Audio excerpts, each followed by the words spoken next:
Usap-usapan ng mga nakakakilala kay Neri Miranda at ilang konektado sa media na tila hindi ito aware na meron siyang warrant of arrest. Ang katwiran nila, kung aware raw si Neri, malamang hindi na siya dumalo sa Business Expo sa SMX Convention Center sa araw na inaresto siya.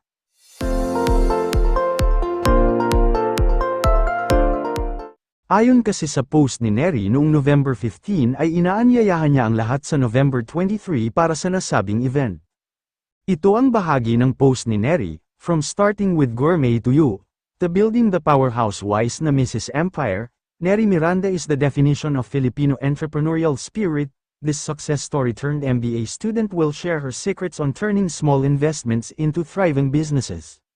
Mark your calendars, November 23, 2024, 15th PHIL SME Business Expo. Don't miss this chance to learn from the woman who's redefending wise in business, limited slots available," paanyaya ng aktres at negosyante. Samantala, naglabas na ng pahayag ang asawa ni Neri na si Chito Miranda. Narito ang buong post ni Chito sa kanyang Facebook page. "Praying na ma-sort out na ang lahat ng ito, kawawa naman yung asawa ko.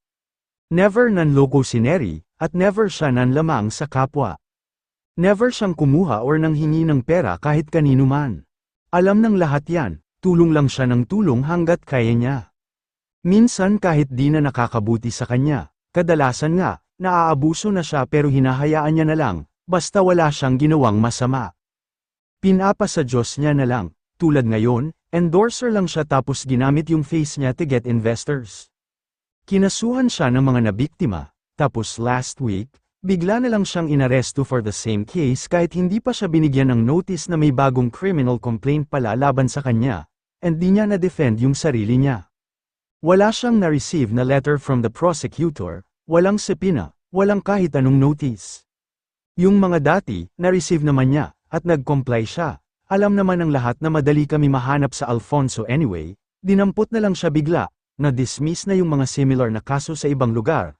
And we're praying na sana ma-dismiss na din ito, wala siyang kinuhang pera sa ibang tao, lahat ng pera nila na kay Chanda, ang may-ari ng Dermacare, sobrang bait po ni Neri, as in Subra, eto yung babaeng kinulong ninyo without bail, habang nakalaya pa yung mga tunay na may kasalanan. Hanggang dito na lang, ano ang masasabi mo sa balitang ito? Paki-comment sa ibaba, huwag din kakalimutan mag-subscribe at i-like ang video na ito, salamat!